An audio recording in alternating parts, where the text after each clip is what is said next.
and the media to the Senate and to these proceedings. I now invite the clerk to read the charges against Honorable Mike Sonko, the Governor of Nairobi City County. I thank you.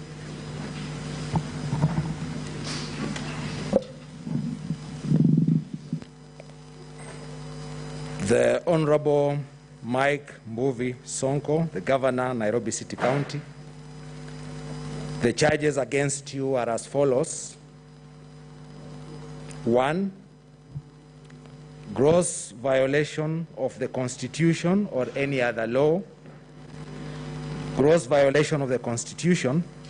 the County Governments Act 2012, the Public Procurement and Disposal Act 2015, and the Public Finance Management Act 2012. A,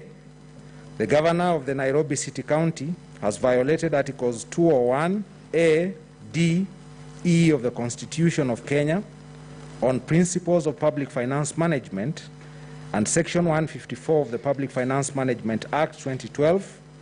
the County Allocation of Revenue Act 2015 on the use of conditional grants from the national government by the diversion or negligently causing to be diverted conditional funds, for instance, in the use of the road levy and bursary funds to pay for garbage collection contractors and lawyers, contrary to the bursary fund regulations and the approved budget. While the Governor requested Kenya shillings 297 million for bursary from the Controller of Budget, these funds were illegally used to pay garbage contractors and lawyers. B, the Governor of the Nairobi City County has violated Article 10, Article 201B and D of the Constitution by failing, refusing, and or neglecting to comply with the provisions of Regulation 20 of the Public Finance Management County Governments Regulations 2015, which failure, refusal, and or negligence has compromised the provision of services envisioned under Part 2 of the 4th Schedule to the Constitution 2010, inter alia, most crucial provision of health services during the raging pandemic. C, the Governor of the Nairobi City County has violated Article 187(2)(a) of the Constitution and Article 5.2 of the Deed of Transfer by his continued willful refusal to execute the statutory warrants essential to the release of funds from the County Revenue Fund, which has grounded the provision of services of not only the county executive, but of the Nairobi Metropolitan Service and its exercise of the transferred functions. This action violates the provisions of Article 187(2)(a) of the Constitution and Article 5.2 of the Deed of Transfer, whence the County Assembly duly adopted the budget of the financial year 2020-2021 and enacted the Nairobi City County Appropriations Bill 2020. D, the Governor has violated the provisions of Article 183 of the Constitution as read together with Standing Order number 193 and Section 123 of the Public Finance Management Act 2012 by undermining the authority of the County Assembly, whence the Governor has refused and or failed to implement resolutions of the County Assembly or forward a report detailing his inability to do so in line with Article 183 of the Constitution as read with Standing Order number 193 with respect to county public debt and debt management under the provisions of Section 123 of the Public Finance Management Act 2012, failure of which the county has been unable to control and manage county public debt. The result is unmitigated accrual of debt, which has ballooned the county's overall debt to unmanageable levels, rising from Kenya shillings 56 billion when he assumed office in 2017 to Kenya shillings 76.794 billion as at 31st December 2019, hence further violating the provisions of Article 201 of the Constitution. E, the Governor has violated Article 227(1) of the Constitution on procurement of goods and services as read together with provisions of the Public Procurement and Disposal Act 2015 by flouting the principles of public finance management in as far as public procurement of goods and services is concerned, where the Public Procurement Regulatory Authority, PPRA, faulted the procurement process for the construction of the Dandora Stadium. The authority flagged irregularities in the award of the tender, alteration of contract specifications, suspected irregular payments, and forgery of documents. Despite technical evaluators questioning the quality of work, the PPRA indicted the county government for paying Kenya shillings 196.87 million to the contractor. F, the governor violated Section 35(4) and Section 45(1) of the County Governments Act 2012, as read together with Section 104 and Section 148 of the Public Finance Management Act, whence between 2018 and early 2019, and contrary to the law, the office of the County Executive Committee Member for Finance and that of the Chief Officer for Finance were held by the same person, one Ms. Winfred Gathagu, which situation occasioned confusion and inefficiencies at the County Treasury, hence failing to promote good governance and compromising the doctrine of transparency and accountability within the county government. G, the governor has violated the provisions of Section 104 of the Public Finance Management Act on the responsibilities and powers of a county treasury, whence, through inaction, action, omissions, and commissions, he continues to preside over a broken public finance management system, whence the county treasury remains ineffective. Despite various resolutions of the County Assembly urging the governor to improve efficiencies by decentralizing the finance function to sectors as required by the provisions of Section 148 of the Public Finance Management Act 2012, the county continues to operate in contravention of the law. H, the governor has violated the provisions of Article 5.5 of the Deed of Transfer of Functions by his refusal to hand over the necessary documentation to enable the Kenya Revenue Authority to undertake optimal revenue collection under the transferred functions. For instance, by the end of June 2020, the county had collected just Kenya shillings 8.4 billion against a projected revenue target of 17.05 billion, which was partly due to failure by the county government to facilitate the Kenya Revenue Authority to hit its optimal potential as the revenue collection agent appointed pursuant to the Deed of Transfer of Functions. I, the governor, grossly violated Article 201 of the Constitution on the prudent use of financial resources and Section 159 of the Public Finance Management Act 2012, as read with Section 7 of the Nairobi City County Tax Waivers Administration Act 2013, by unilaterally and arbitrarily issuing waivers in total disregard of the law. The governor was aware that the law provides that waivers should be granted by the CECM for finance. J, the governor has violated the provisions of Article 201D of the Constitution on principles that guide all aspects of public finance in the Republic,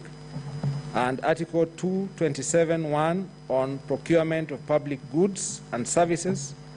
and the provisions of the Public Procurement and Disposal Act 2015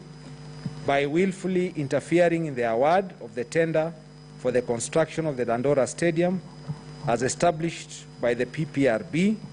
leading to loss of public funds in overseeing payments despite concerns by technical officers. K,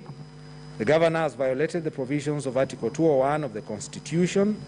and the Public Finance Management Act 2012 on principles that guide all aspects of prudent use of public finance, where either intentionally or negligently He presided over massive loss and theft of county public funds in the 3 years he has been in office, as evidenced by the Auditor General's report of 2018-2019, which raised the red flag over the city's stalled 4.2 billion projects, as well as failure by the county government to meet its revenue targets. L, the governor has violated the provisions of Article 5 of the Deed of Transfer of Functions by sabotaging the transfer of functions. The governor is yet to provide NMS with crucial information necessary in aiding the carrying out of the transferred functions. For instance, failure to facilitate NMS with data on ongoing projects, pending bills, and staff payroll details on transferred functions has greatly derailed the performance of these functions to the detriment of the public good. Charge number 2, abuse of office. A, the governor has abused his office by violating Article 75 of the Constitution, as read with Section 11 and 13 of the Leadership and Integrity Act 2012 on the conduct of state officers, where the governor has persistently intimidated, harassed, and molested officers of the county executive, including blackmailing his county executive committee members and chief officers with one-year contracts whose renewal he has undertaken arbitrarily, leaving the officers jittery about their employment and creating a climate of fear, uncertainty, and despondence. For instance, in May 2019,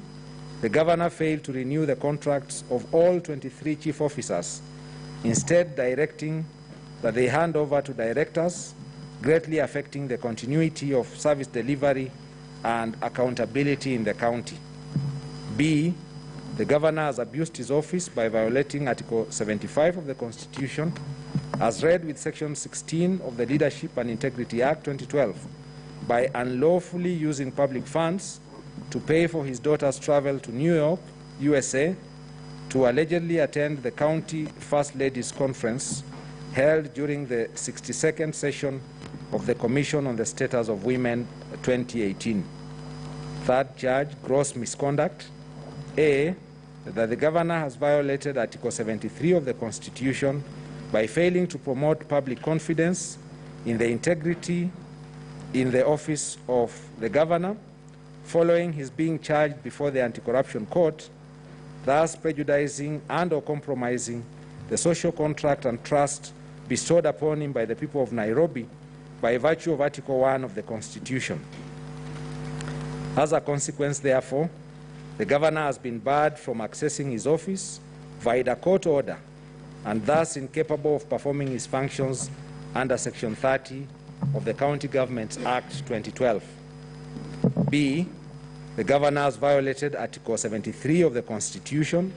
and Section 8 and 11 of the Leadership and Integrity Act 2012 on public trust and professionalism, where he is on record admitting that he was intoxicated and thus not in the right frame of mind when he signed the deed of transfer for the transfer of certain functions of the county to the national government in February 2020. In his own words, hawa watu wa State House waliniconfuse na pombe kwanza. By the time I was meeting the president for the signing, I was just seeing zigzag. This allegation of impropriety on the part of State House imputes improper motive on the office of the president and brings disrepute, ridicule, hatred, and contempt to the office of the president and of the governor. C, the governor has violated Article 73 of the Constitution and the Leadership and Integrity Act 2012 on the responsibilities of leadership by failing to professionally perform his constitutionally sanctioned duties owing to his constant absence from office, even before he was formally restrained by the courts from accessing his office due to corruption charges, whence the governor remained constantly unreachable in person or on his phone for inordinately longer periods of time, to the huge detriment of the performance of the functions of the county executive. Indeed, the governor purported to execute the functions of the county government from his home in Moore Hills, Machakos County. D, the governor has violated Article 75(1)(c) of the Constitution as read with Section 11 of the Leadership and Integrity Act 2012 in respect of conduct of state officers by drawing a salary and hefty allowances and enjoying the privileges of the office he holds while failing to diligently report to work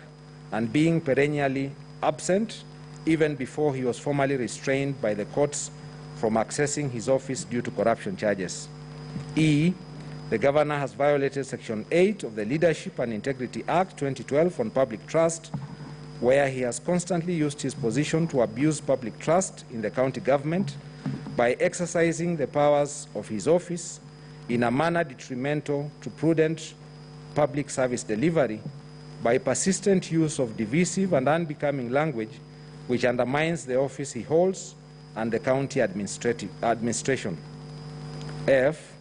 the governor has violated Articles 73 and 75 of the Constitution on conduct of state officers that is demeaning to the offices they hold, and Section 11 of the Leadership and Integrity Act 2012 by persistently and willfully using, publicizing, and publishing abusive and unbecoming words and language, as evidenced by his social media posts and numerous rants in which he has hurled abuses and conducted himself in a manner that undermines and demeans the office of the governor. Fourth charge,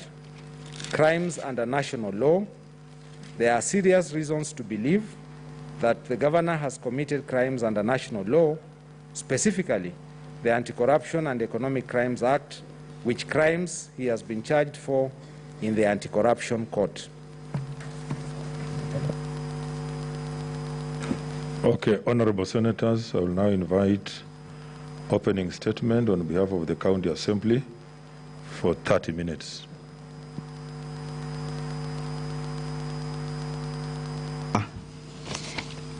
Probably just before we go to the opening statement, would seek your guidance in respect to